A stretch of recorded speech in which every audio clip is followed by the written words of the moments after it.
अस्सलाम वालेकुम नाज़रीन, महरान टीवी न्यूज़ में वाक़े भलीकार माया फराशा सबका पहिरियों हिकु नज़र हेडलाइन ते।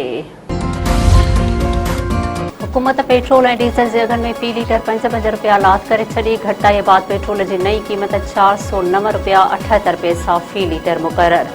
डीज़ल जी नई क़ीमत फ़ी लीटर 409 रुपया 58 पैसा थी वई। नोटिफिकेशन जारी। अमरीकी सदर डोनाल्ड ट्रंप चयो आहे त ईरान ते वॾो हमिलो पाकिस्तान जे कुझु सुठनि शख़्सियतुनि जी दरख़्वास्त ते रोकियो। उहे शख़्सियतूं ईरान जे वेझो आहिनि। उन्हनि चयो त हमिलो रोकियो, असां डील कराए ॾींदासीं। अमरीकी टीवीअ खे इंटरव्यू में ट्रंप वधीक चयो आहे त जॾहिं बि डील कंदा आहियूं ॿिए ॾींहुं ईअं लॻंदो आहे ॼण असांजी ॻाल्हि ॿोल थी ई नाहे। ईरान जो एटमी प्रोग्राम 20 सालनि लाइ मुलतवी करण ते ऐतराज़ नाहे, पर इहो हक़ीक़ी हुजणु घुरिजे। पाकिस्तान क्रिकेट बोर्ड खे ICC गॾिजाणी ऐं IPL फाइनल जी दावत मिली वई। ज़रियनि मूजिबि मोहसिन नक़वी जी भारत वञण जो फ़ैसिलो वज़ीर आज़म कंदो। इंटरनेशनल क्रिकेट काउंसिल जो इजलास हलंदड़ महीने 2 मरहलनि में थींदा।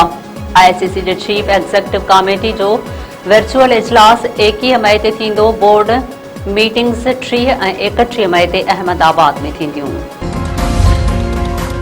बांग्लादेश जे ख़िलाफ़ ॿी टेस्ट में पाकिस्तान जो टॉस खटे पहिरियां फील्डिंग जो फ़ैसिलो। पाकिस्तानी टीम में तब्दीली, इमामुल हक, शाहीन आफरीदी ऐं नोमान अलीअ जी जाइ ते बाबर आज़म, खुरम शहज़ाद ऐं साजिद ख़ान टीम में शामिल। मौसम जी अॻकथी मूजिबि पहिरीं सेशन में बरसात जो को बि इम्कान नाहे।